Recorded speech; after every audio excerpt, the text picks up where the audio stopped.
Hey gang, what's going on? What's good? What's good? What's good? What's good? Sunday afternoon, April 29th, 2018. Welcome to episode 2 of Indie and Unsigned. I am your host, Mr. Fingers, the Mad Karaoke DJ, or the artist formerly known as the Mad Karaoke DJ. Thank y'all so much for tuning in. And today we have a very, very, very special guest, a very talented and lovely young lady, and also an excellent friend. Today, Ms. Robbin Kapsalis of Vintage Number 18. Robbin, thank you for joining the show today. How are you doing, darling? I'm doing wonderful. Thank you for having me. Oh yeah, absolutely. So what's going on, baby? Yeah, we got to give you your applause.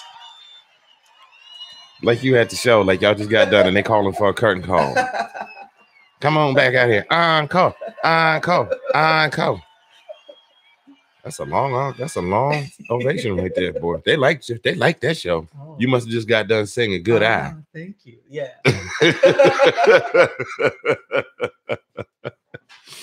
We get that one for Poor Me. Oh yeah. Oh, for Poor Me. Yeah. I saw you guys. I saw you guys do that live on, I forget what number. Is it 9? The CBS affiliate. WUSA Channel 9. Yeah, I saw y'all on WUSA, and dude was over in the corner like he was getting it in. For those of y'all that are listening to the get a little closer to you, Mike, you can adjust that to get closer to it. Awesome. There you go. That's much better. There we go. I can hear you. And those of you that are checking us out, you can jump in on the chat, and I will say hi. Hi, Dits and Snits. There's Jules. Hi, Jules. Hi, Mrs. Fingers.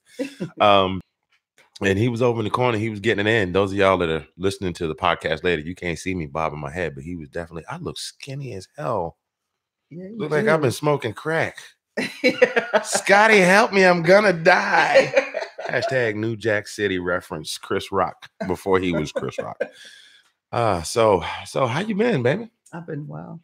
That's good. Very happy. You've been busy. Busy, yes. That seems to be the foundation. Busy. Always. Busy is an understatement. Every time I look up, it's come check out Vintage 18 here. Come check out Vintage 18 there. Vintage Number 18. My bad. Because for the longest time I thought the name of the band was just Vintage 18. I didn't realize it wasn't Vintage #18. No.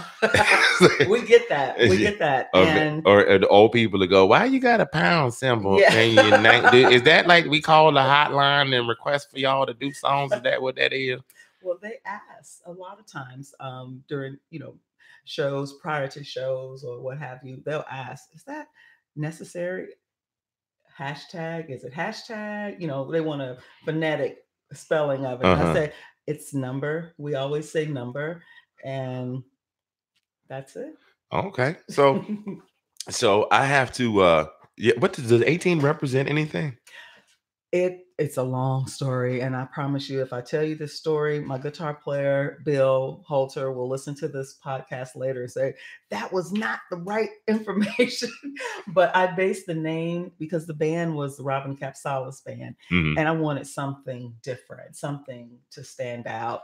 And the type of music we perform, it's a throwback. I would classify as retro soul and blues. Definitely. And I just went home and I started thinking about what can I do? And then so I started, thinking about some of these stories my guitar player had, spun. And Number 18 was in one of the stories. It was in one of the stories. And so I came back to rehearsals. I don't even want to know now I'm not so sure. I want to know what the 18 stands No, it was okay. It was the number of a pedal he was trying to have repaired. And it's all associated with this big story. Okay. And so I came back to rehearsals and I told Mark and Alex and Bill, hey, how about this for a band name? Vintage Number 18. Okay. And they're so well, but they enjoyed it. They said, yeah, we like that. Okay. We like that. And it stuck. And so we built our logo around the name, and in addition to the branding with what we wear, what I perform in, the white dress. Oh, we're going to get into that.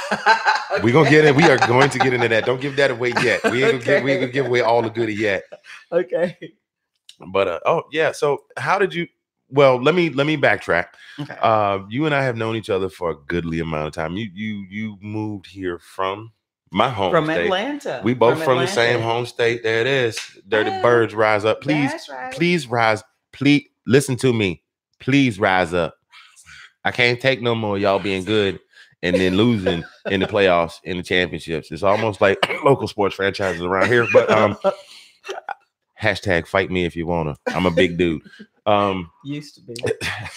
No, I'm talking. No, I ain't beer belly. I ain't beer belly big no more. I'm a little swole. Like somebody hooked me up to a bicycle pump. Be like Popeye.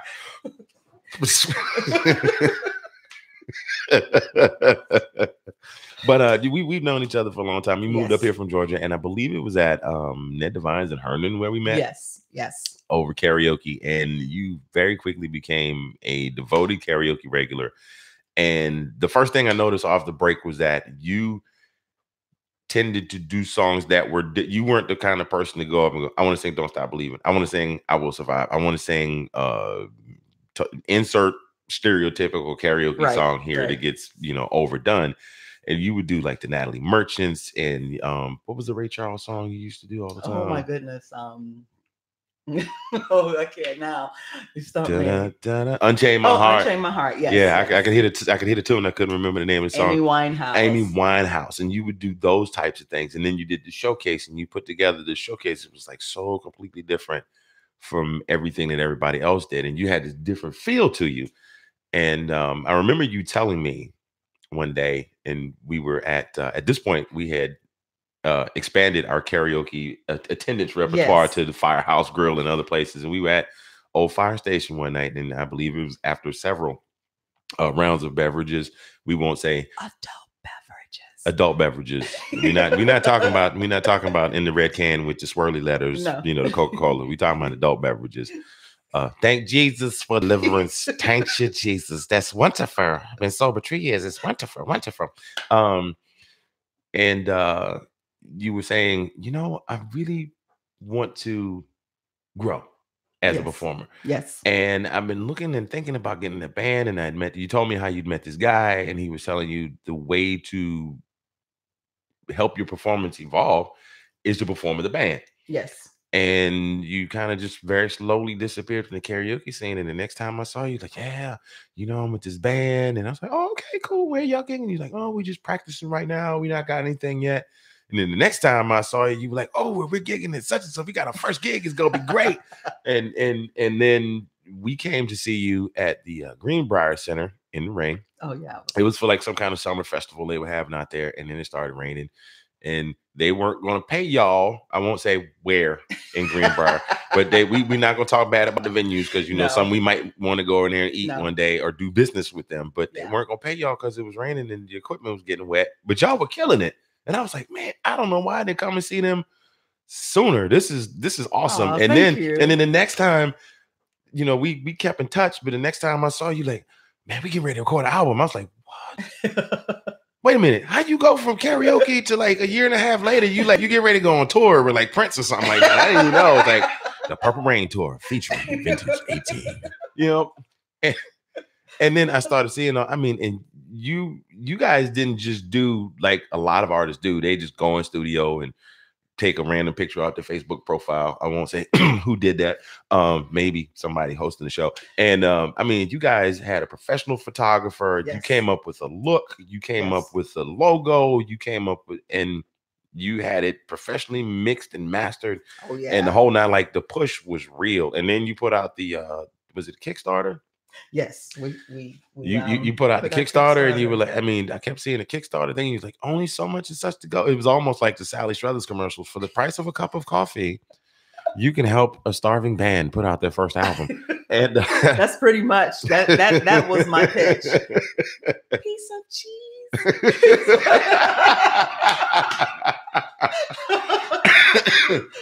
You're killing me, Smalls. You're killing me. That was my pitch. Help us. Please help us. We have music to share. And Sarah McLachlan was in the background singing "In the Arms of the Angel," pictures of the sad puppy faces. And the album came out, Yes. And And the support was real. And when it came out, boy, did it come out. Because I mean, you all went from performing in smaller local venues to some pretty notable places that a lot of people would cut off body parts to play. Just to stand on the stage and hold a microphone and talk to for a couple of minutes to 3 or 4 people. I mean, and we'll get into that in a minute. We'll get into that in a minute. Matter of fact, we'll segue to our next question to that. And so far, I mean, it's so much. I'm almost giving it all away. I don't want to give the whole interview away, but you all have done so much. And the album, it's just been a year since you released the album. Yes. Yes. Like a little under 2 weeks ago was a year since you released the album, and you've done so much and traveled so far. And I somehow get the feeling that this is only the beginning. It is. It is. I'm very driven in regards to the music. And I'm speaking for myself, but I can also tell you our guitar player, Bill Holter, our drummer, Alex Codell, and who is a beast on this. They are both. And our bass player, a beast. My rhythm section, oh my goodness, I love them. I will put it to you like this. Last week I had these guys are up and coming country band. Last night in Carolina, and we played one of your pieces, and we were, making small talk during the sound was down. So it was just, we were listening to it here in studio, and it got to the guitar solo, and dude just stopped. He's like, who is that on that guitar? He is killing that solo. Like, he is doing work. And these are a couple of younger guys, about 15, 16 years difference between us. And they were like, dude is killing that guitar solo. And I was like, you need to hear Alex play the drums. Alex is kind of like I like to describe Alex as a modern day Buddy Rich. That's a very good it's almost his playing style. If you watch him play, that's the way he holds the sticks. Yes. So, and he spins a lot, and I attribute that to his playing with the Army. That's right. He is is he still in the Army? Yes. Okay. Yes, he is. He's active duty, and he's just, I call him our technician, and I call we laugh about that's an inside joke. and I call Mark, our bass player, I call him the professor. He's very thoughtful. He puts a lot into what we're doing. We take songs. If we're covering a song, we take it, we strip it down, then we bring it back up. And some songs we'll perform it pretty much as is. Out of respect. And that, for me, it's out of respect, because I get into a lot of cats like Otis Redding and Junior Wells and preach. Yes, and of course, Muddy Waters. And sometimes I think it's okay to leave the song as is. You don't always have to. Taylor Swift, did you hear that? Taylor Swift, are you listening? You could have just no. You want to make it sound like the closing music to One Tree Hill. And what was the thing with the 7? 8 is enough. Whatever it is, I can't even remember what the name of it is. I'm just saying, Tay. You made a lot of. You made some. I'm gonna leave her alone. I don't want because she's gonna write a song about me too. Anyway, creative differences, but. And then there are some songs we've taken and just put our treatment on it, and it's cool. Oh yeah, I saw one of your covers because just trust me, I peep your YouTube videos. Black drawers. Meet me with your black drawers on. That's an old blues song, and it's still very popular. We play that, at our residency gigs, and we want to get people dancing. That will get them on the dance floor. Oh yeah, that will get especially if the bass is on it. Meet me with your black drawers on, rock me, baby, like a pork chop with no bone. If you take all the letters out of my name except the T-O-N, you can call me Tone, but you gotta put an E on the end. Come on and meet me with your black drawers on. Thank you very much. Appreciate that. That was a P. Diddy remix, available everywhere you get your digital music. I'm sorry. So, but this was, you know, it was gonna be something special when you come in here, right? He was like, "This is gonna be." Knew it. You knew it was gonna be different. This ain't like going and sitting in the radio station up in DC with the guys on. So yes, tell us about your latest project. Oh, Dr. Nick is amazing. Mm-hmm. Oh no, I'm not digging. I'm not cracking. I'm just saying this is a whole different. You know, I know it's different. Because you know, Medea had been here already, and Cat Williams might show up in a minute. So, but so I just have to say, friend to friend, yes, I have nothing but mad respect for what you have done. Thank you. Because a lot of people are just content with, okay, I'll put it out, and now everybody should buy it, and just because we cool, you have put it out, you've marketed it, and you pretty much do all of that, right? For the band, I manage the band, I book the band. When we put the album out, we hired Blind Raccoon to do the radio promotion, and she did an amazing job. We were being spun in, as far as Australia, all through Europe, all over. We were being spun all over, and we debuted on the Roots Music Report on the blues chart at number 17, and in the subgenre of blues, we're on the soul blues chart. Right. We stayed at so wait a minute, 1. hold on. There's subgenres within that genre? Yes, within blues, there are subgenres. There's contemporary, rock, jazz, classic, soul blues. I can't off the top of my head think of the other one. However, we're soul blues, and we debuted on the blues chart at number 17. We stayed on the soul blues chart at number 1 for 6 weeks. Dropped out, came back for a couple of more weeks, dropped out.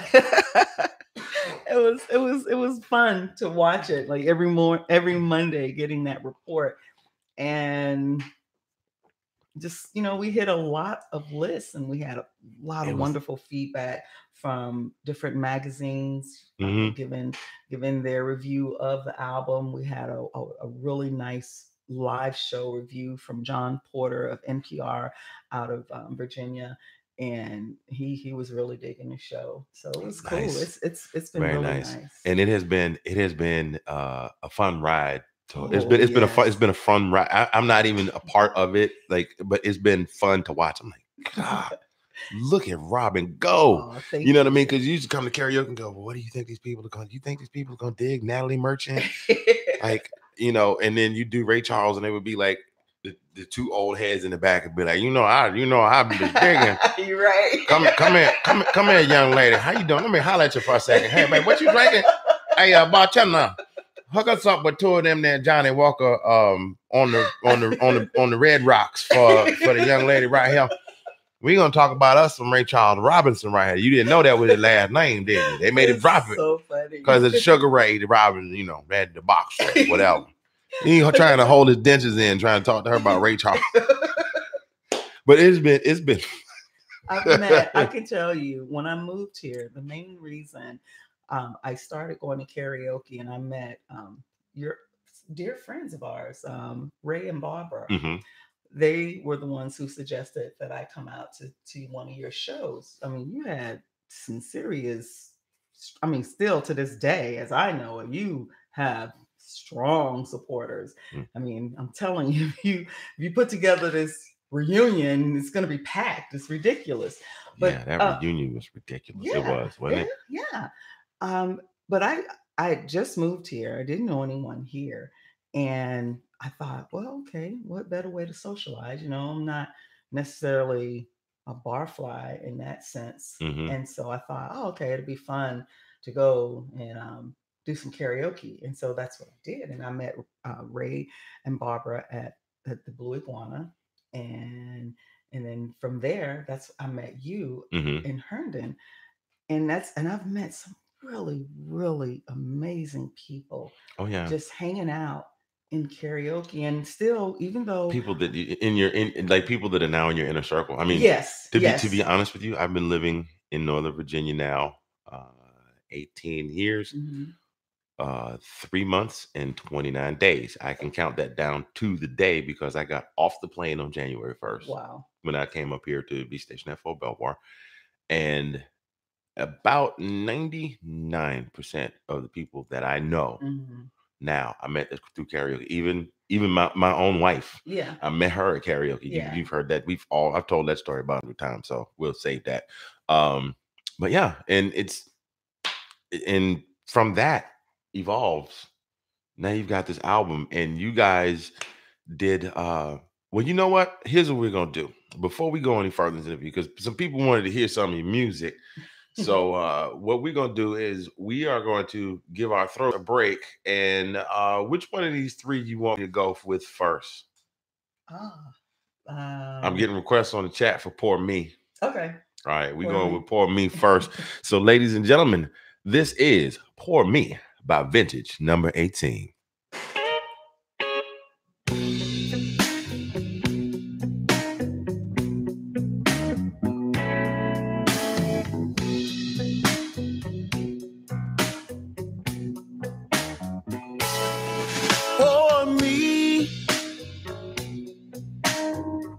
Can't stop my heart from crying for me. Oh, these tears got a mind of their own for me.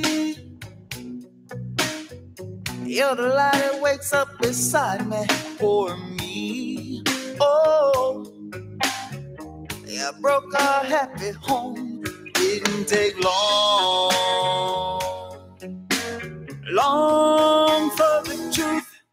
For me, for me, I'm drowning in a sea of tears and shame. My heart, will never be the same. For me, I can't fake another day.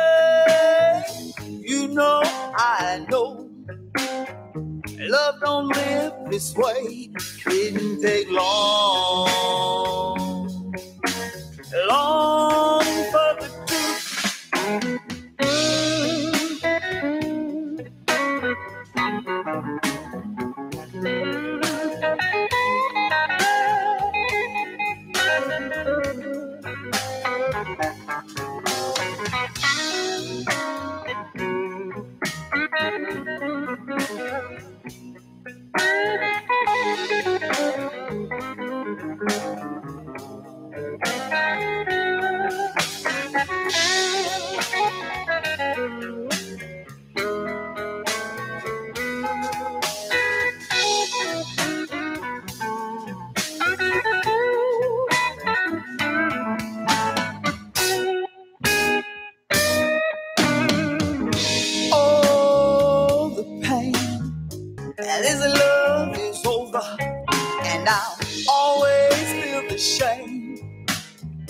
Can't hide from the lies. Please set me free. This love is over, baby. I said, this love is over. For me, I'm drowning in a sea of tears and shame. My heart, will never be the same. For me, I can't fake another day. You know, I know, love don't live this way. Didn't take long. Oh, it didn't take long. Didn't take long. No, I said, it didn't take long. Didn't take long.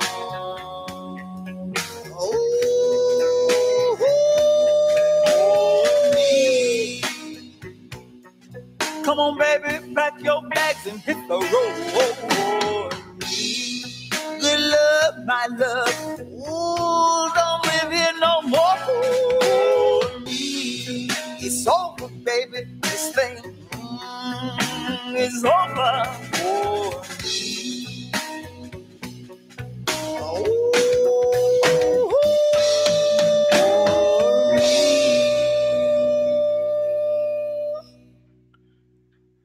And that, ladies and gentlemen, Poor Me by Vintage number 18. Robin, you were getting your jam on. And somebody commented about it here. I love This and Snitch commented that you were getting your jam on.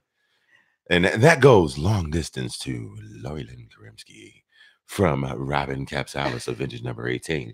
Mr. Fingers, your mad karaoke DJ. All hits all the time. Indie and unsigned. Let me stop. But yeah, we got a couple of questions here in the chat. We put a couple of questions out. Okay. And first question was, who was your biggest inspiration for this genre of music? Oh, goodness. I had several, both male and female. Etta James, Coco Taylor, Wang Dang Doodle. What? I love the passion of Etta. I love the passion, both the passion of Etta and Coco, but Coco Taylor had a way about her on stage.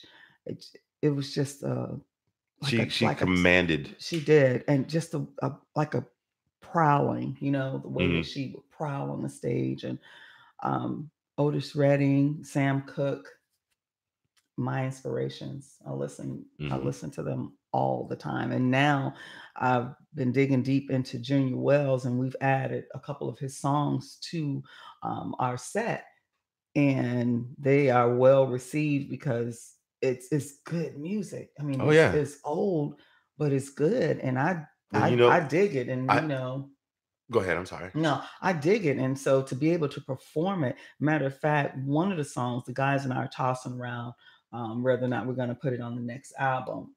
What we'd like to do is, going forward with our albums, is to include a couple of covers of our favorites, Oh, yeah. Or you could do an entire album of covers. Yeah. I mean, there are some artists that anybody who knows me knows who my favorite artists are. Say it with me. I'm gonna count to 3. I'm gonna count 3, 2, 1, and you tell me who it is. 3, 2, 1.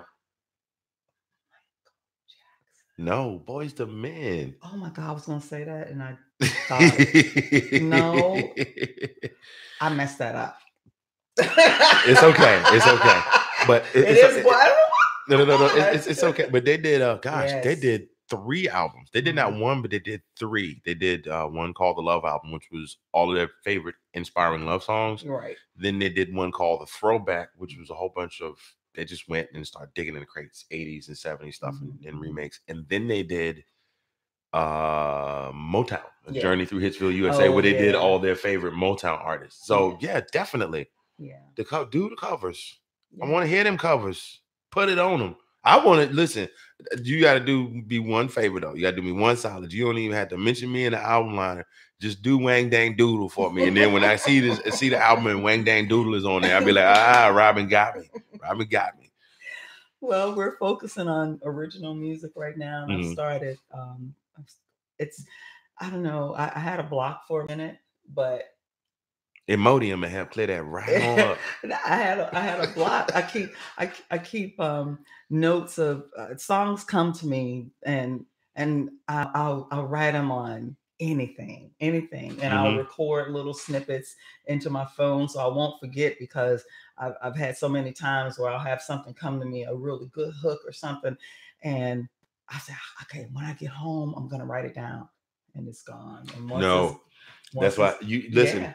Voice memos. Yeah, I do that now. Voice memos. I did one in the truck. Yeah. I was on the mail route one day at the song I just released in January, the dance song, and I was like, I heard this bass line in my head, and I was like, gotta do it. I pulled it out, did the voice memo, and put it down. And then when I got back to the house, I started recording. Then didn't stop recording until I was done. Yeah. I'm sorry about that, by the way, honey. I love you. I just sometimes the music, it be calling me. Like you be calling me like the crack pipe be calling the crack addicts. It just works like that. But that's how I write these things down. I get into the voice memos like that. And so now I'm starting to pull songs together to present to the band to start working on. And we've already started on 2. And so we're just moving forward at our own pace. And we're not trying to release anything this year. We're definitely going to do something next year. Yeah. Okay.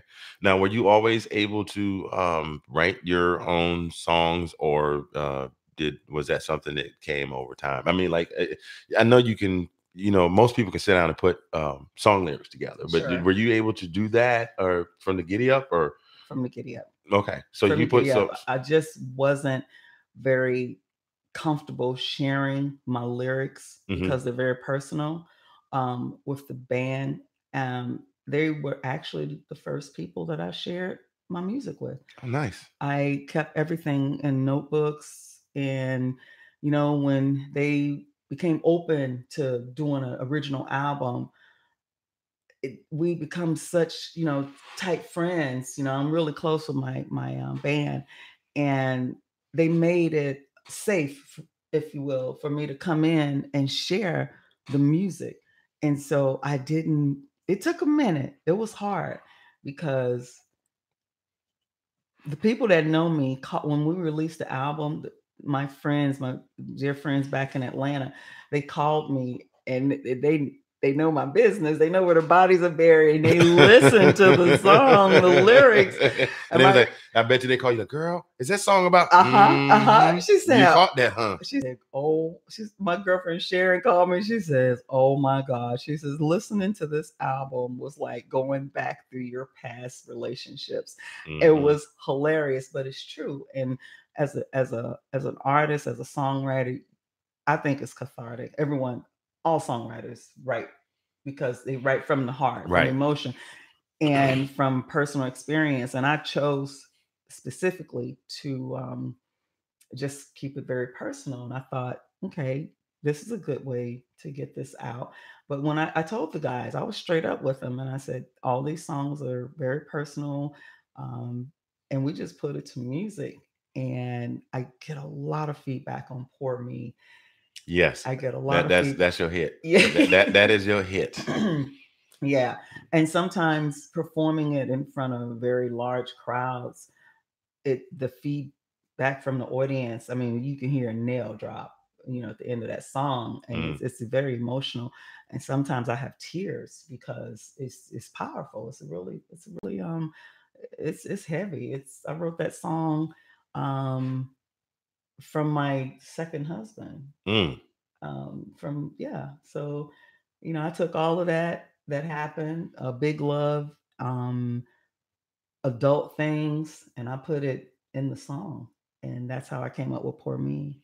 Yeah, that's and that is going to be, that would be the equivalent going to a vintage number 18 show and seeing you all perform Poor Me would be like going to see Aretha Franklin sing and hearing Respect. Man, thank you, Anthony. That's deep. Seriously, because that's your signature piece. It is. And I've had conversations with young ladies in the restroom right before a show, and she says, "Are you gonna sing Poor Me?" And I say, "Oh yeah, we'll sing it at some point tonight."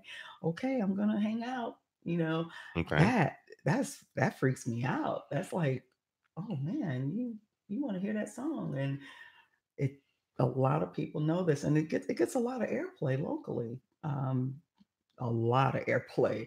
And as of last week, it was number 5 on the Roots Music Report's Soul Blues singles chart. Y'all still on the charts. We're still on the charts. Yeah. Watch out. You got it. I'm very happy for that. We got the thriller.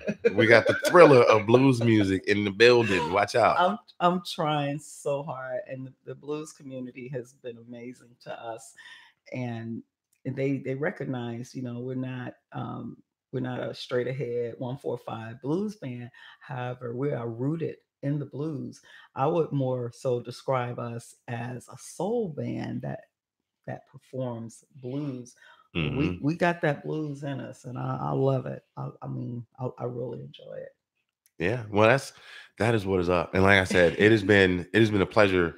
Like, a lot of times when an artist comes out, when they drop a debut, and you watch, you see them come out and you see them do things like, I'm old enough to remember when NSYNC put out their first album and how how the music evolved, and then they turned the band from revolving around JC to being Justin being the lead singer, and how the music changed, and then Justin leaving the band and how his music has evolved.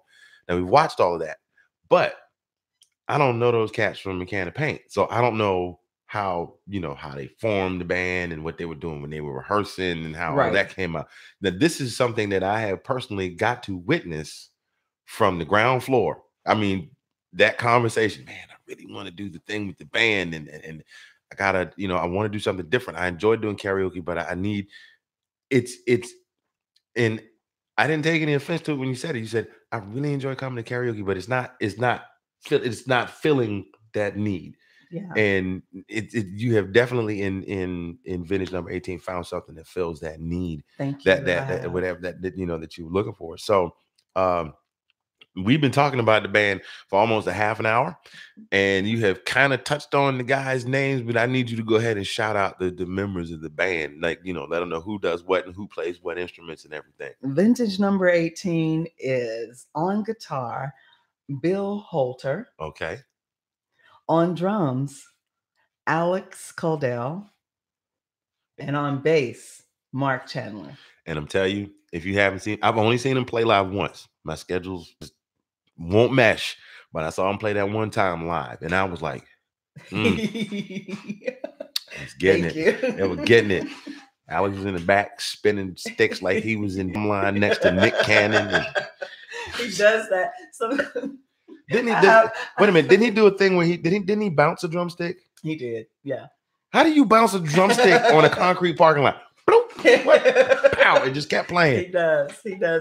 There are so many things going on behind me at a show because it's all very active. Mm-hmm.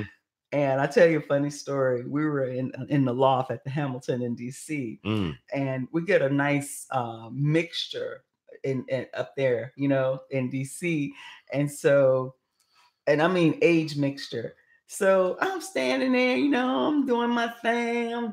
I'm throwing down. There's a group of young ladies, with their drinks, and they had the little dresses and the heels. And I'm thinking they're with me. Yeah, we're doing it.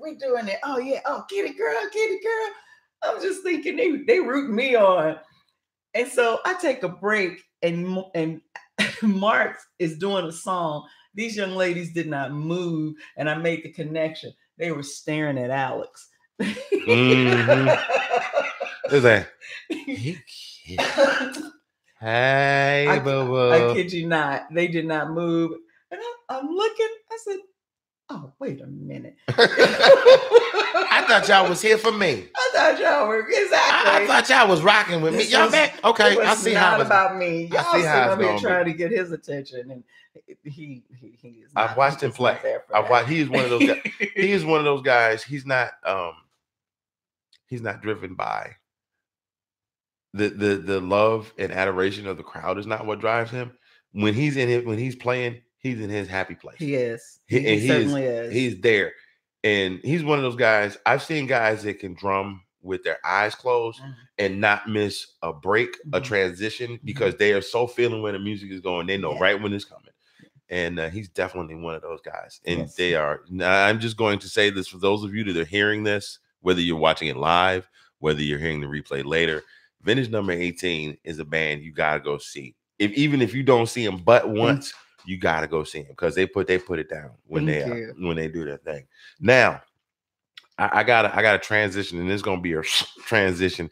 I remember I told you I had a question I was gonna ask you, and I had to think about the fun question I was gonna ask. So here's the question I want to ask you. Now, you all have a very distinct look. Yes.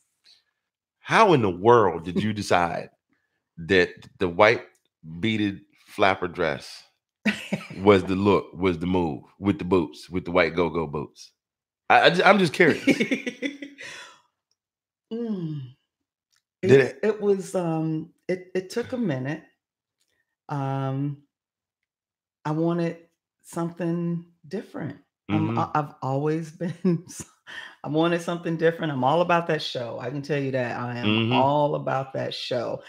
And I look back at other artists, what they're doing, what they're wearing, what works. And then I thought about what I'm doing and what works for me. And I like to dance. And I said, okay, if I'm gonna be up there dancing, then I I want it to be a show. So my first dress was actually black. I don't remember the black dress. I wore it in Nashville. Okay. We did 2 shows in Nashville, um, at a at a AMP convention. And the first show I wore white, the second show I wore black. The boots weren't even in play yet. Wow. Yeah, and I look back at the photos from that show, Mhm. and I was like, oh, that black dress, I'm not digging it, but I'm digging the fringe. I like that. And so I came up with the idea, and I talked to the guys because at that point they were wearing what they wanted to wear.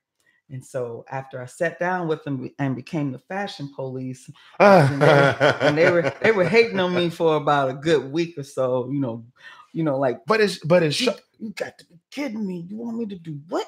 but it's sharp. The dudes the fellas look sharp with the black suits. And who is it that got the hat cocked to the side? Well, Alex wears normally he wears a hat. All of them wear something. Mark is Mark. Mark is very dare I say he's a 70s child. Ain't nothing wrong with that. I mean, as far as like his fashion choices, like even the stuff he wears outside of when y'all are gigging. Please tell me he's not going to the grocery store with a butterfly polyester butterfly collar jumpsuit. No. He's looking like he get ready to go down the middle of the Soul Train line. He's just that hip dude. Mark has his little beads on his wrist. He's wearing a do-rag. Can I say that? Yeah. He's wearing a slouchy beanie. So most times it's like a really nice beanie or something tied up on his head, jacket. I mean, everyone is in black, but they're wearing their style. Alex always wears a tie and a vest. Always. Yeah.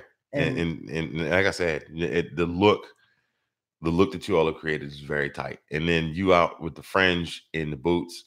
And I've seen some of the status updates where you were a little over enthusiastic and almost had a wardrobe malfunction. And then you had to get somebody to get a paper clip and two rubber bands and some packet tape to hold it all together. That was real crazy. I've had some, and I think I have beads all over the DMV. I've left beads, shaking, dancing. I have left beads, but I started out with a regular fringe dress that I ordered from promgirl.com. No, you didn't. I did. I couldn't find a white fringe dress, and I said, let me check this out. Then I found this company in Thailand. They make custom dresses for showgirls and drag queens, and they made my first glass beaded fringe dress, and they did a wonderful job. And I have how many of those you got in the closet now? I have 2 from them. I have a total of about 6 white dresses, different styles. Good and Lord. Alex's mom is a seamstress, and she made my dress for our New Year's Eve gig last year. Okay. Yeah. So there's a method to my madness. I had someone tell me one day, we're going to take up a collection for you and get you another dress, girl. We keep seeing that dress. I said, but it's not the same dress. But if you look at it though, if you at a passing glance, sure, it looks like it looks like the same dress. I know, it's cool. But it's my uniform. But that's the thing. That's your white glove. That's it. That's your white glove. It. Michael Jackson had a white glove. You have a white beaded fringe dress, and I've seen you getting that. You be getting it. Come on, y'all, let's go. Hey, the kids be in the front. Hey. The dress has a fan club, and I'm very happy. You ought to start a Facebook fan page for it. No. Yeah. Seriously, start a Facebook fan page and a Twitter for it, and then pay some kid $15 a week to just put funny tweets. The dress. Vintage 18. I can do that for Instagram. Yeah, cool. that would be something to see. Let's see what we gonna do here. I think we are going to give them another piece here another piece of oops, that's not your page. Yeah, it is. Which one do you want to do here? We got play Good Eye. That's Good a fun Eye. one. That's a fun one. Okay. I was sitting on the couch watching. I like to write while I'm watching television. Believe it or not, it's weird, but and I was just thinking about different things. And this song came to my head, and I started writing it, the melody and everything. And I took it to rehearsal, and we had this song up and running in a week. All right. Well, ladies and gentlemen, for those of you that may have heard it before or may be hearing it for just the first time, here is another clip by Vintage number 18 entitled Good Eye.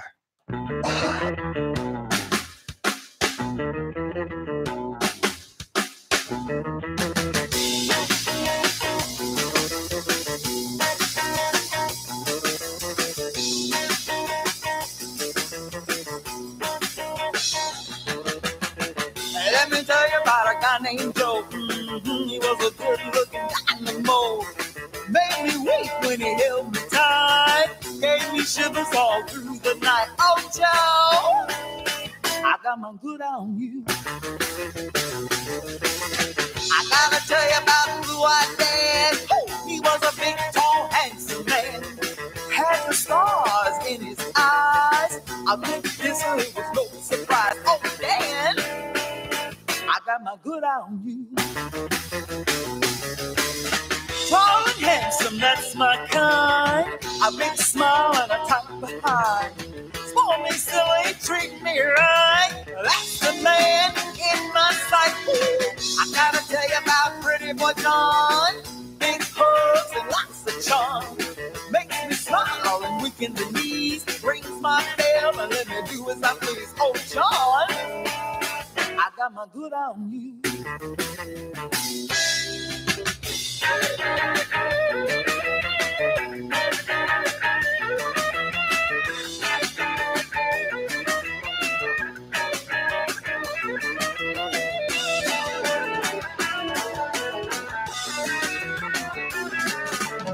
Tall and handsome, that's my kind. A big smile and a tight behind. Spoil me silly, treat me right. That's the man in my sight. I got my eye on another man. He's the one who hold my hand. Makes me laugh like a little girl. That's my guy and I'm his world. Oh, baby, I got my good on you. I got my good on you. I got my good eye. Hey, on you.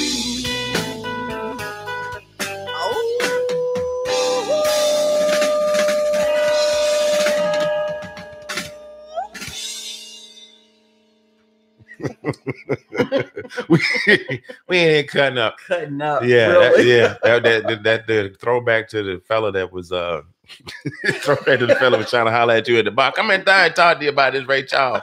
And you know, every time, where you at, baby? So, I'm right here. You can't see me now, girl. That's the glass eye.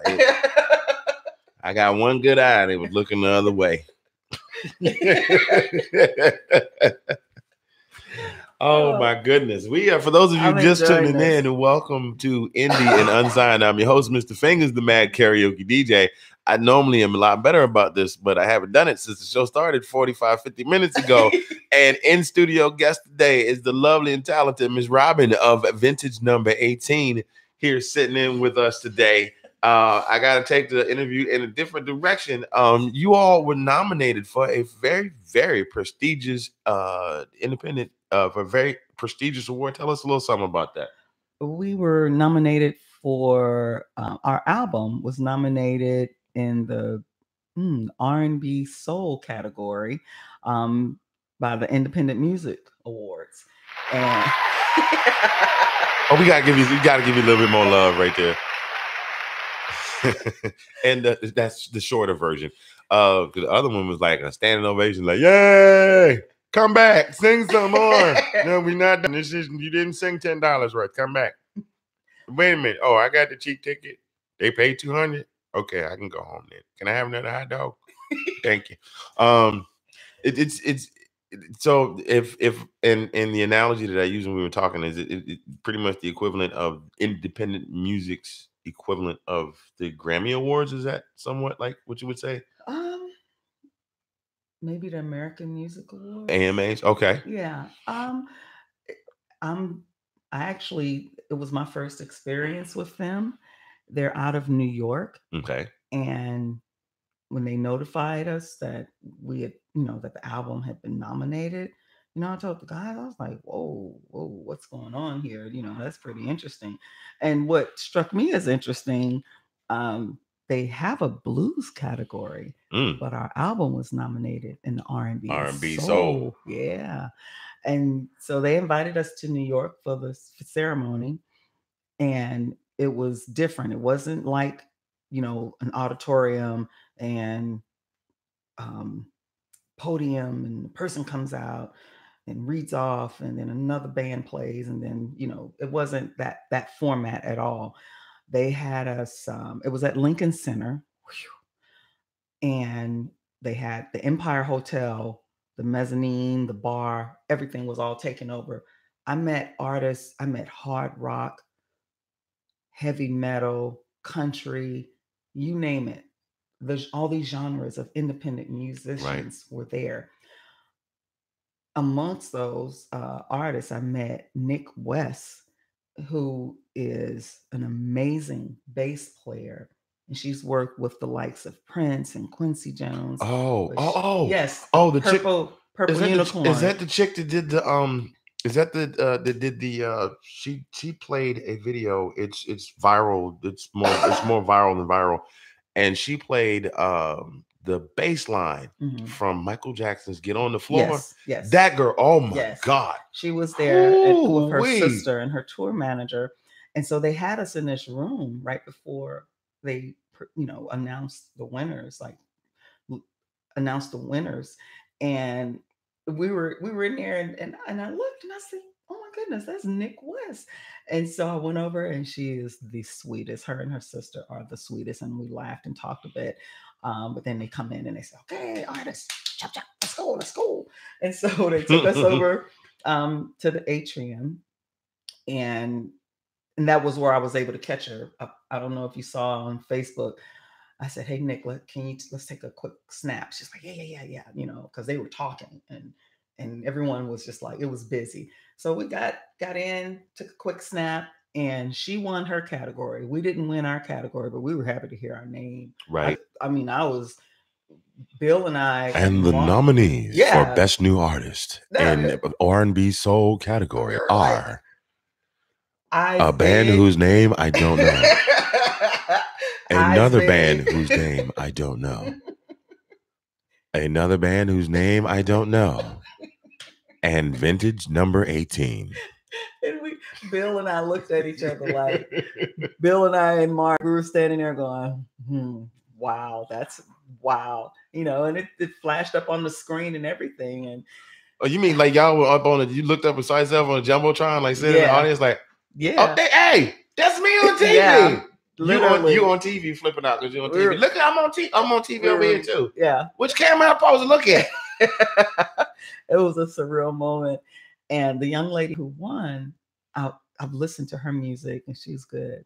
She's good. And so we were like, okay, well, we got nominated. That was cool. Cool. So that's our second nomination. Actually, the first nomination, we were nominated for new album artist debut from Blues Blast magazine. That's right. I remember that one too. Yeah. And like I said, you have had one hell of a 12 months. It's been great. I mean, I'm so grateful. I am absolutely grateful for the guys that I perform with. I'm grateful for the support of friends, and family, and the fans that just, that receive us live, that come out to our shows every month. We love that. And so, but I'm also very driven, and I'm on the grind majorly, so when I'm working, And then when I'm playing, like on Sundays, when I have my mimosa, you're now one mimosa. I had a mimosa and a half today because I remembered, oh, I have to do the interview with Anthony. So I need to loosen up. I need to loosen up a little bit. I ain't gonna get tight. I'm gonna get close. I'm just dance right up to it. So yeah. But it's, and I mean, you do all of that. Like we talked about this earlier. Mm-hmm. For those of y'all that are listening, we talked about this earlier. She handles the merch. She handles the finances. She handles the booking. She handles set lists. Everything that, let's just say Metallica. Like all Metallica has to do is show up, pick up the instruments and play, because they got a tour manager who tells this person what to do. They've got an accountant who handles the money. They've got somebody else. They got roadies that set up the equipment. They don't even have to set up their own stuff. She handles all of that. It's like, yeah, so let me speak to, this is Robbin. How can I help you? Let me speak to your tour manager real quick. I'm trying to, please hold. Vintage 18 is a blues R&B soul band based out of Northern Virginia. This is Robbin. How can I help you? Yeah, I was trying to talk to the tour manager. This is she. That's funny. Now, I will say this. When I have a decision to make that involves and so, well, every decision, everything we do is important. Mm-hmm. But when I have a decision to make, I always bring it to the guys. I always bring it to the guys first. And we talk about it. And sometimes they'll laugh and they'll go, we already know what you're going to do anyway. Why you asking us? Why, you already made the decision. You just telling us. But if they feel strongly about playing or not playing a venue, then we will go with that. Mm-hmm. We talk about money. We talk about everything, and I give them the way in. I mean, we've had songs that have hit the dirt because they looked at me like I was crazy.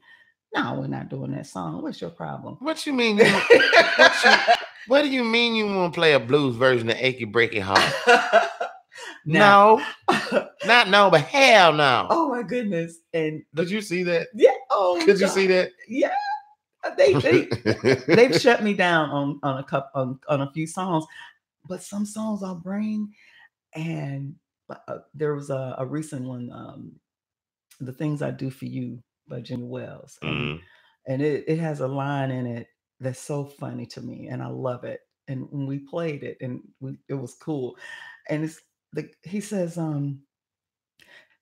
he kill a dead tree, squeeze water out of a rock, bark like a dog, crow like a cock. It's crazy, but it's a good blues song. I brought this thing to the table. They loved it. So they get to weigh in on it. But I'm the end of the road. Okay, Wanye, we see you.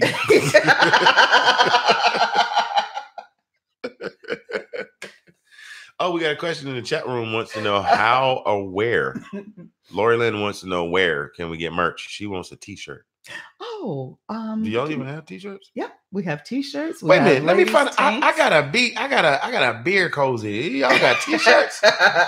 Don't get me wrong. Like I said, I don't even drink beer, but I be rocking them. But yeah, I T-shirts. did not bring a T-shirt with me today for Mr. Fingers. Smack, smack, smack, smack, smack. I was looking at you like, who in the hell is she looking at? And I was like, oh, she's in the camera. I thought she was talking. This guy. Yes, Lori, we have T-shirts. You can go to our website. Actually, you know what? No, I will private message you. I was just getting ready to say, you got a number. Y'all can make this happen. They're not on our website. We sell them at all of our live shows. Mm-hmm. However, I am working to add them because we're in the process of creating a different design. But yes, I'm going to private message you and we'll get you a T-shirt or a tank. It sounds like that does. Lori Lynn, I agree. That sounds like something that y'all might need to put On the website? On the website, yes. Because you were just telling me how much y'all would get in merch at shows, and maybe if they was on the, on the internet, then you'd be even like, more. Oh, they'd be like, hey, y'all ain't gonna believe it. Our merch sales triple.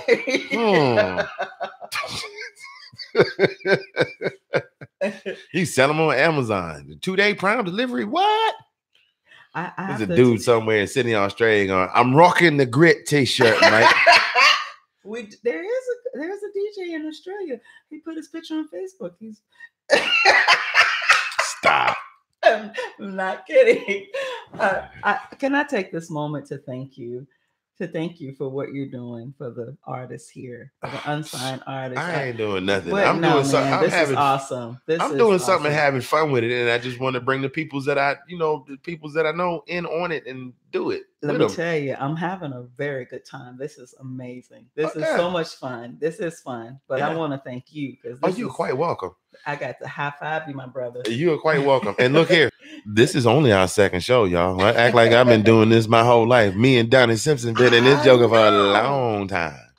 You're so good at it. I don't know. I you know what? Maybe I'll make that move a little later on. You can do that, man. You can totally do it. So check this out. We've been talking for a minute, and I know that we said the show's only run an hour, but I got so many more questions I want to ask you.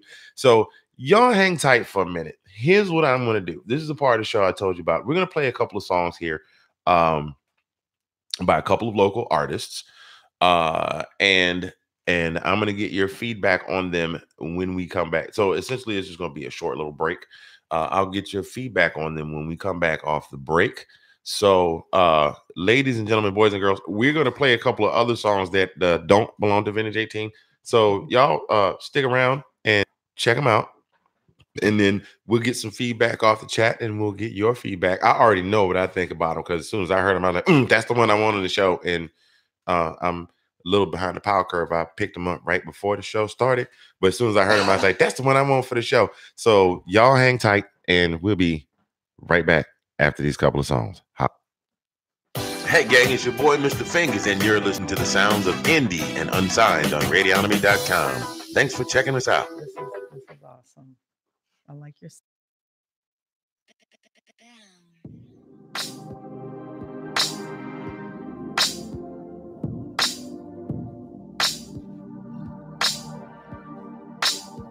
Got a girl that's fly, no lie.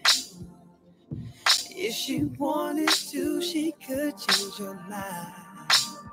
Another girl that's cool, so cool, just finished school. Got brains and got beauty, but I can't forget that booty. She's a freak when it's bedroom time, and I can't get her off my mind.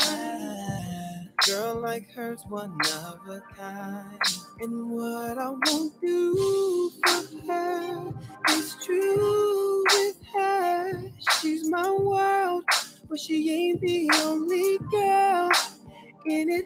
My universe is two different girls. They shine brighter than the stars in my sky, and I just can't choose. Either way, I'm gonna lose, and I won't pick her unless I can have you too.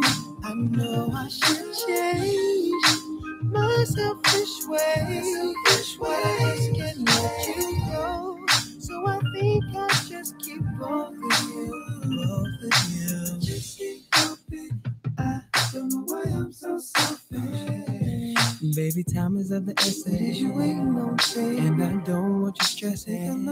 So if my other girl should bust in, tell her she should just come join us. Girl, I can't find the words to say to describe how I feel, babe, when you're here with me. Seconds from ecstasy, and when I hold you closer, fragrance fills my nose, and I'm so high, living the life, oh my. And baby, I'm not coming down because I'm in way too deep now, inhaling the light. I'm living a life, and what I won't do for her is true with her. She's my world, but she ain't the only girl in it. My universe is two different girls. They shine brighter than the stars in my sky. And I just can't choose. Either way I'm gonna lose. And I won't pick her unless I can have you too. I know I should change my selfish ways. Just can't let you go. So I think I'll just keep both of you. Just can't help it. I don't know why I'm so selfish. Cause if I had to choose, I'd pick her and you. Cause I love the things we do. Come on. Just can't help it. I don't know why I'm so selfish. Cause when I try to leave, girl, you got the things that just keep calling. And I just can't choose. Either way I'm gonna lose. And I won't pick her unless I can have you too. I know I should change my selfish ways. Just can't let you go. So I think I'll just keep both of you. Just keep it. I don't know why I'm so selfish. Cause if I had to choose, I'd pick her and you. Cause I love the things we do. Come on. Just keep it. I don't know why I'm so selfish. Cause when I try to leave, girl, you got the things that just keep calling me.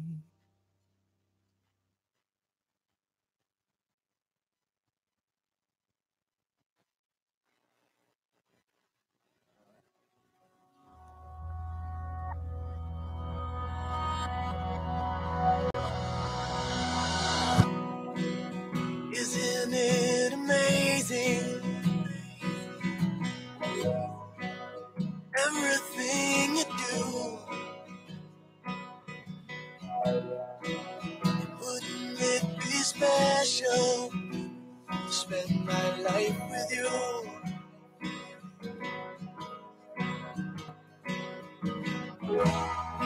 'Cause I cannot believe you make me feel the way I do when I'm with you. You make me feel special. I just want to let you know, wherever I am, wherever you go, you're always on my mind. Whatever you do and whatever you say, don't never push my heart away. 'Cause I'm here till the end of time. Let me tell you that you've given me the strength to understand what it means to be a real man, a good man, the way nobody else has ever could or can. And if I had 3 wishes, I would give them all to you. For all of the things you do, you make all my dreams come true.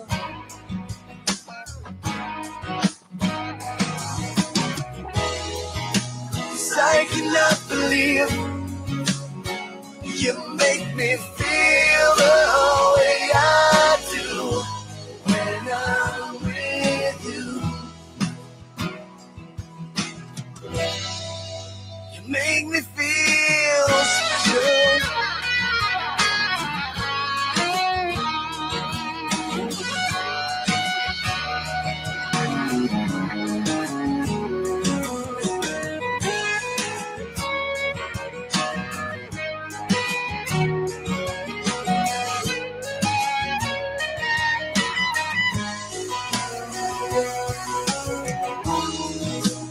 I cannot believe you make me feel the way I do when I'm with you. You make me feel special. Somebody special. Someone special. Somebody special.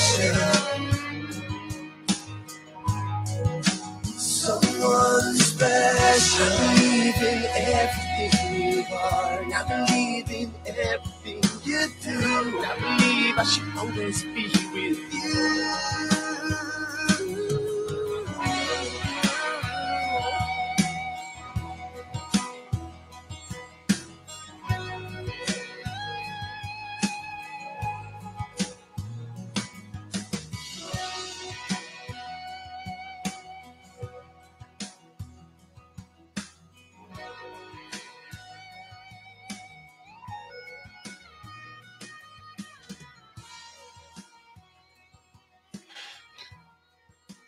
And that, ladies and gentlemen, was Mike Fields of Catlett, Virginia, with Selfish, and Stephen Ascone of Gainesville, Virginia, my neighbor, right around the corner, with someone special. Real short pause for the calls. We'll be right back.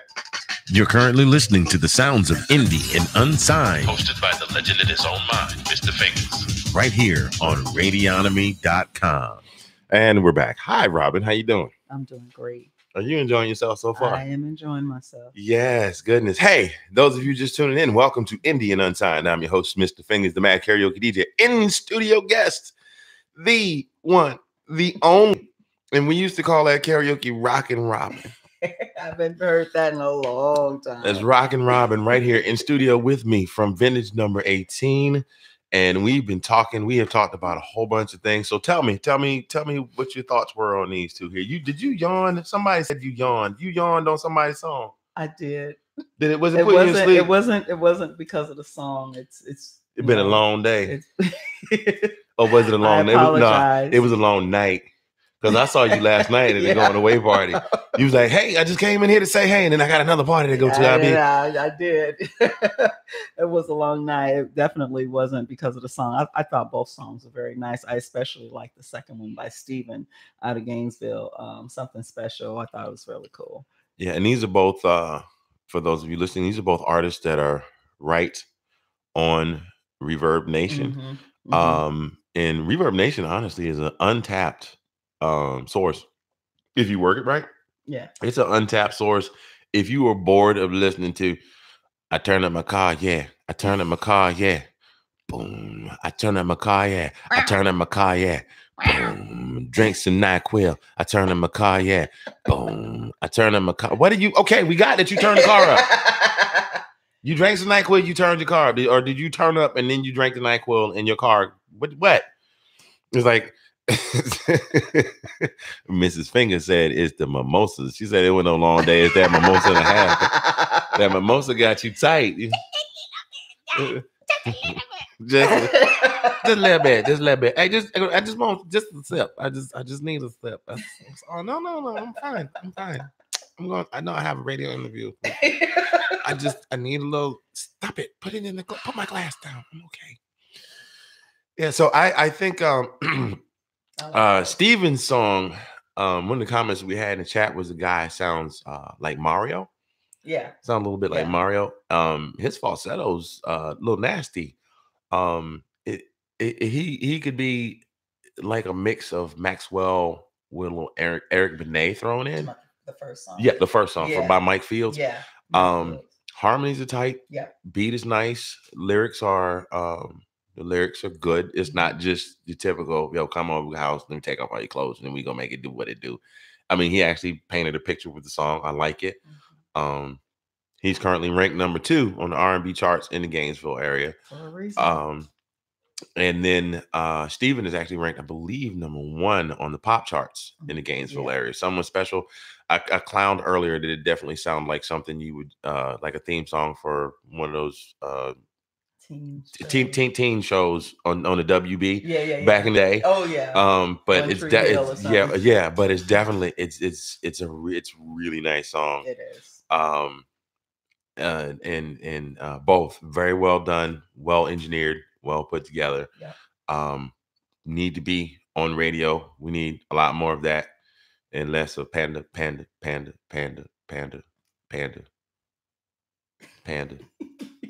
I got bras in Atlanta. Don't drink Coca, drink Canna. Every Christmas I like Santa. What? I could have wrote that. Yeah. I could have wrote that all day. It's interesting. I could have wrote that all day. If you're gonna rap, you got to come up with something better to say. You don't like me, come for me. So what? Hey, there are a lot of really talented indie artists out there who are not interested in labels, or the labels are not even giving them a second look. That too. Now, of course, a lot of people have figured out how the industry works now and how much money. I mean, I just watched. Oh God, it was last year this time. Did you by chance see the New Edition story?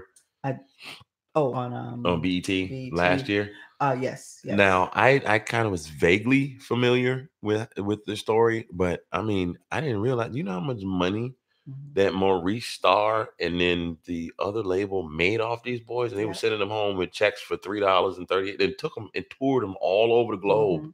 They were stealing from them and dropping them back off in the projects with checks for like $3 and $4 a piece. Yeah.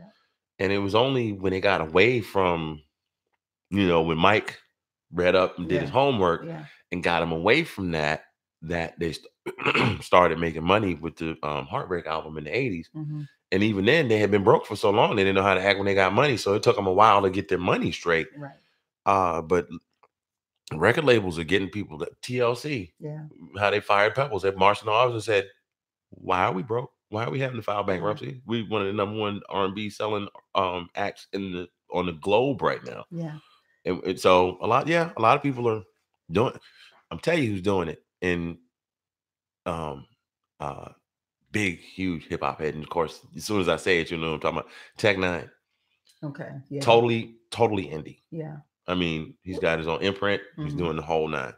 That's like Nick West. She's totally indie. She's not signed with the label, and she tours all over the world, and she's doing amazing things. Yeah, and So I mean, but the biggest thing is with mainstream radio. Here's the kicker. Now it's gotten to the point where you got the Bluetooth in your car, and if you had the Bluetooth and the Wi-Fi in your car, then you can carry the Wi-Fi with you anywhere you want to go, and you can listen to whatever, the Spotify and Rhapsody and all of that stuff. But if you just buy a car and it's got a radio and you listen to mainstream radio, you're not going to hear any of that,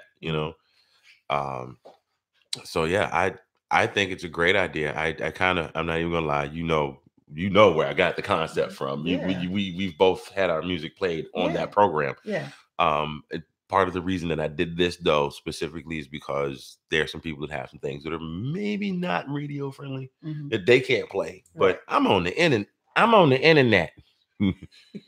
I'm still caught up. I'm looking. He's on the internet. Wait. I'm looking at the computer thinking they can see me and the cameras. I'm having problems. Okay, I know. You forgive me. Like, who is she looking at? Oh, damn. All right.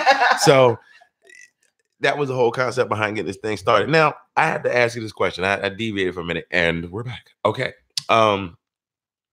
What you all have played some venues. You played a goodly amount of venues around here. Yes. And I remember for a good while, you all were playing. I think you had a standing gig in Alexandria for a while. We still do. Okay.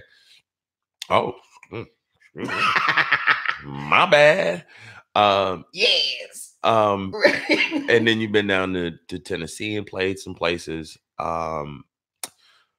Where, if you had to pick a venue and say this, when we found out we were going to be playing this venue, I was like, okay, I had to sit down and pop some smelling salts. What venue would that be?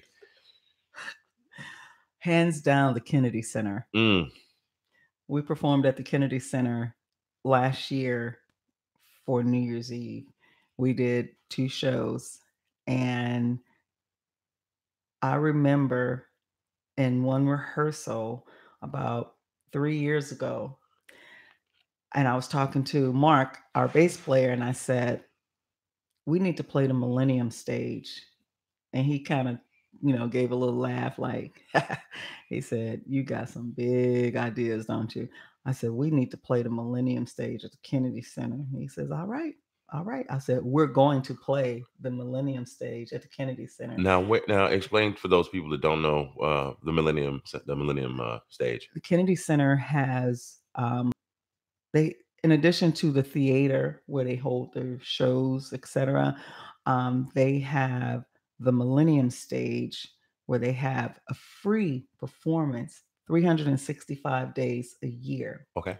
And it's broadcast live feed on Facebook and their website. Okay. So kind of okay. And you perform 1 hour, and it's an amazing experience. And so when I found out about this, I thought, you need to play there. That was 3 years ago. It took me 3 years to get us into the Kennedy Center. It might sound like a lifetime to some. I was persistent. I mean, but it's the Kennedy Center, right? Like when you polite persistence. When you get your your credentials together, be like, you got a following, yeah. Where have you guys played? The Kennedy Center. What? Wait, whoa, what? The Kennedy Center. You played the Kennedy, that Kennedy, not like Jane Kennedy from the NFL today, back in the day, like JFK Kennedys, them Kennedys you played there. Okay, that's a serious feather. I mean, yeah, we were so overwhelmed when we signed the contract, finalized everything, because I was nervous all the way up until the point where we actually signed the contract. I am not kidding. I was waking up every day going, okay, maybe they might cancel us. I mean, this is real fear here. This is real. This is the realness of it. It's like I have confidence in the band and what we do, but when you get to this level of playing something, you have an opportunity. And when I say this level where you have this opportunity to perform at a venue like that, the only thing that was running through my mind was, oh my God, okay, don't cancel. Okay, wait a minute. Wait, all these things are running, but on the outside, I'm just like, yeah, we got this. Wait, inside, this little brain is going, so then we signed the contract, and I just let out I exhaled so hard, and it was a done deal. Then the planning starts. Then you put your set list together, because they had very specific criteria, and that, when I say that's a well-oiled machine, I'm sure it is. Oh my goodness, they have a point of contact for everything, and they are on top of their game. I mean, I was communicating. Crazy questions. How can I help you? Hey man, I'm in the millennial. I'm in the millennial men's water closet, and I was wondering where you find it. Look over, press the button to your left, sir. Oh man, it's right there. Oh, that's where y'all keep the spare toilet paper rolls. Appreciate you. Thank you. The entire center, well run, and the team, the production team, the marketing. Oh my goodness, they were amazing. They treated us well, and it was all professional, and it was great. So they did most of the promotion for. I mean, you still put word out on your own, but they handled the promotion on their end. Oh yes. So you didn't really have to push as hard for this one. No, I pushed it, but anything that I pushed had to be cleared by them. Okay. And well, that's good. That's yeah. And so the contract that we signed was we would perform New Year's Eve. So we spent the entire New Year's Eve, the entire afternoon, from 3:00 load in on New Year's Eve until the balloons dropped. We were at the Kennedy Center. So we performed at 6 p.m. for the free show that they have 365 days a year, which they broadcast on their website and on Facebook Live. And the crowd was amazing. Then we had our dinner break. I changed. Before that, I went and we did the merch. We sold merch. I took a lot of pictures. That was very humbling to people wanting to take pictures with me after the show. That was cool. Then we came back for the New Year's Eve Grand Foyer party. If you've ever been down to the Kennedy Center in the Grand Foyer, the length of this foyer runs the same length as 2 football fields. Ooh. So it's pretty heavy. One end, we were on stage A. At the very other end is another Millennium stage, and another band was set to play. So when all the theaters let out at the end of the night, And they y'all struck it up. The bars were set, you know, the bartenders and everyone was in place. They came out and the stage manager came out and he announced us and we just kicked it off.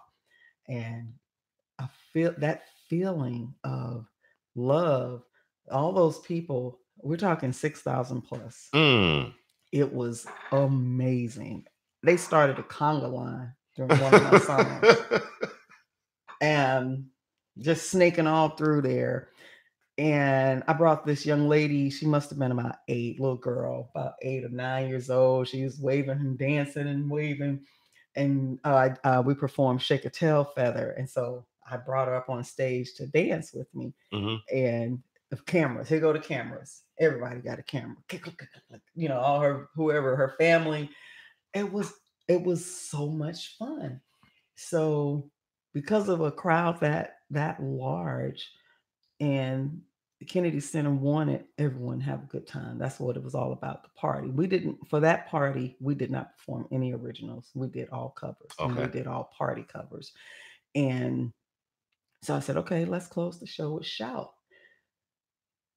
Wow, is all I can say. When we get to that part, you know you make me wanna shout. And you see all these arms for as far as you can see go up and sing and shout. It was so cool. So yeah, that was the place right there. I will never forget that experience. I hope we have the opportunity to perform there again. Maybe in the Grand Theater. That would be cool. Whether opening up for somebody or as the headliner. Yeah, that would be cool. Once we played there, the DC Blues Festival at the Kennedy Center, the Grand Theater, featuring 3 bands we can't remember the names of, and Vintage 18. Well, once we performed there, my thought process changed quickly to nothing is off limits. Right. Nothing is off limits, no longer. And you are a living example in my life of somebody that I know that said, I want to do this. I don't know how I'm going to do it, but I want to do it, and sought out how to do it and researched how to do it and hooked up with people and said, well, I can't help you, but go over here. And well, no, I can put you with this person. And now here you are. I mean, I know a lot of people, a lot of independent artists in this area, and they're still talking 2-3 years later about putting out their debut CD. I've known you how long? When did you move up here? 2011.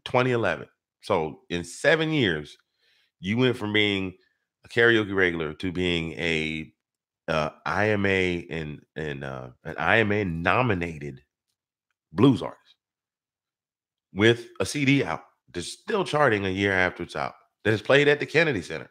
I mean, you know, some folks are still trying to go to a bar and be like, hey man, let me go over there and I'll put a card table. I'll stand on a card table and I do a couple songs and we charge a $5 cover. Y'all are doing the damn thing. Is all I can say. I mean, and there are bands all over. This is one of that they're, you know, I'm from Georgia like you, but you were from Atlanta. I was from Savannah. Not a whole lot of the band scene in Savannah. I have seen bands on top of bands on top of bands around here, and you don't just throw something together and then just go out there. You guys have done it. You got the formula, the chops, and you've done your homework and your research. And I'm gonna say it again for those of you that are just tuning in. If you're just catching us, go see if you get a chance to go see Vintage 18, number 18 play. Please go see him. Robbin in that French dress with them white boots, and Alex with his vest bounces he's doing trick shots with the drumsticks like Larry Bird and Michael Jordan in the McDonald's commercial. Off the floor, off the hi-hat, off the ball guy's toupee, off the bartender's shaker, back of my hand, nothing but that. That's Thank you. I'm enjoying the ride. I'm grateful. Every day I'm grateful. I love performing. I absolutely, and it shows, love performing. So when I get up and oh goodness, don't let the crowd just get off the hook. We had a show last Saturday, and it was like that in Old Town Alexandria, and it just felt so good to get up there. And they were amped, and we were amped too. So we had a good show. So it was cool. Yeah. Well, we have done a half hour longer than we are normally set for. But again, this the internet. I could do what I want. Well, 99% of what I want. There's some stuff you can't do on the internet. But so I want to, first of all, I want to thank you.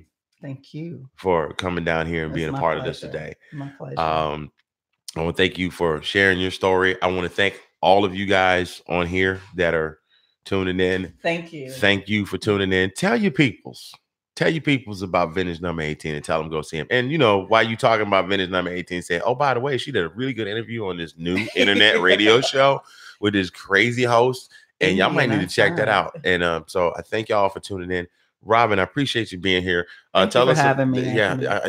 Hey, look, we gotta have you back sometime when we get some bigger digs. We get the whole band coming here. I don't think they could fit. It's this used to be this is the spare bedroom. So I don't know if the whole band will fit in there unless you got like a Tinker, like them Tinker toy drum sets. Then we might be able to make it happen.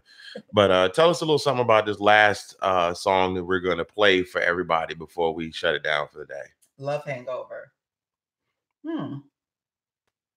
It says it all, huh? She's like, yes. That one originated from a thought. There wasn't a huge story behind it. It is personal, but it just a thought. Yep. Well, a thought, huh? Was it a good thought or a bad thought? It was a good thought. That's what I thought. You just want look, just wake up the next morning.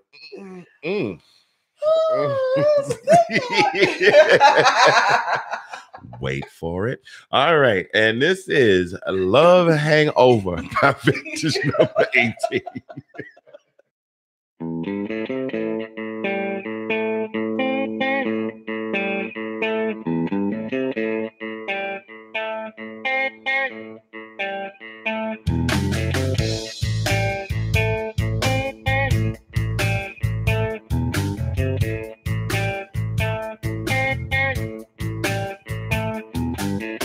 I got a love hangover, no complaints, it feels good to me.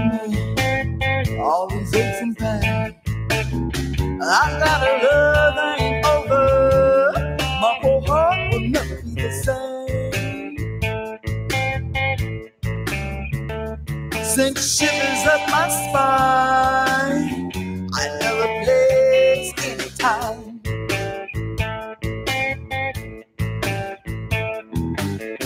I got a love hangover, turn my world inside out. Ooh, I got a love hangover, it's true love, no doubt. Send shivers up my spine, I never place any time. Send shivers up my spine, I never place any time.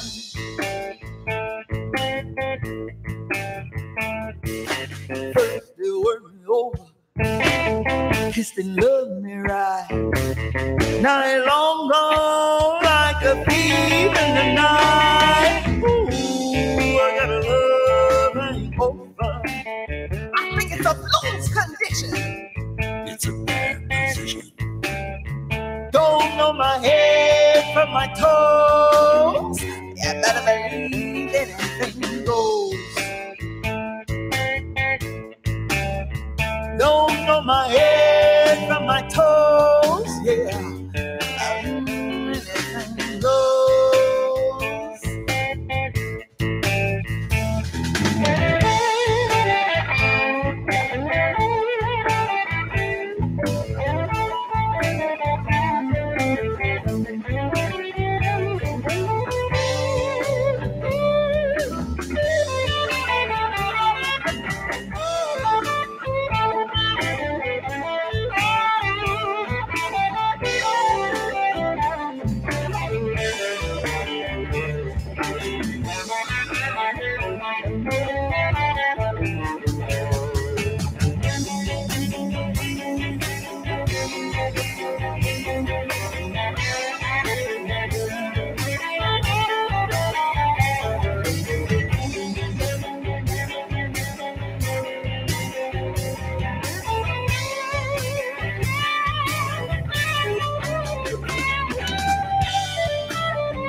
know my head from my toes.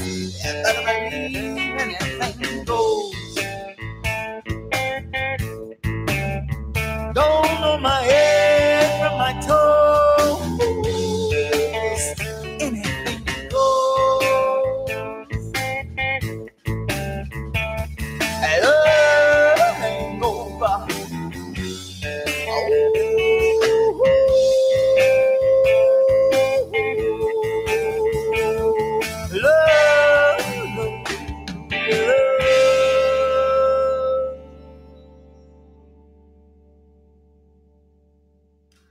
And that, ladies and gentlemen, Love Hangover, vintage number 18. Robbin, thank you for joining us today.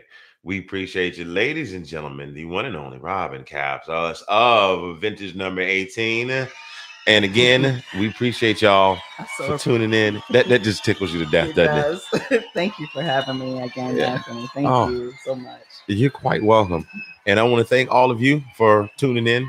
And those of you that may be listening to the podcast later. Okay, I was just getting ready to say that's enough, and it turned off. For listening to, it threw me off now. Appreciate y'all tuning in today. Robbin, you take care. We're going to have you back soon. Mr. Fingers, the Mad Karaoke DJ, OUWT, out. Y'all be good. I'll see you later.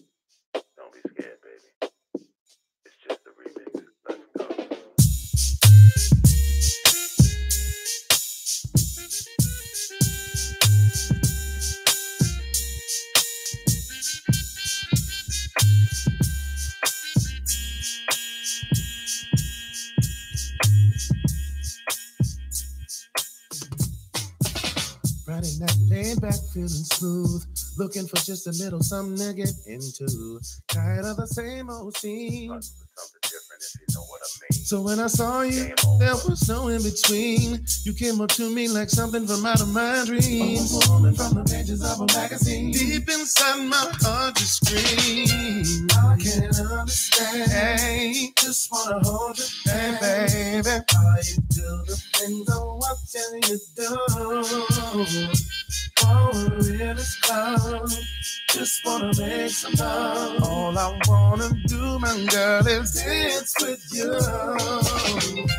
Now we're in this club, your cheek pressed to my face, trying not to lose control, but I ain't got no time to waste, cause I give up in the club, then take the face of affection, and it would be about your love for my body. This is what I'm thinking of. Hey, ooh, I can't understand. I can understand. Just wanna hold your hand. Watching you do. Just wanna make some love. And all I wanna do right now is with you. I wanna make some love with you, baby. Just wanna hold your hand. Watching you do. Just wanna make some love. And all I wanna do right now is with you. Play me a little something, man. Play me something.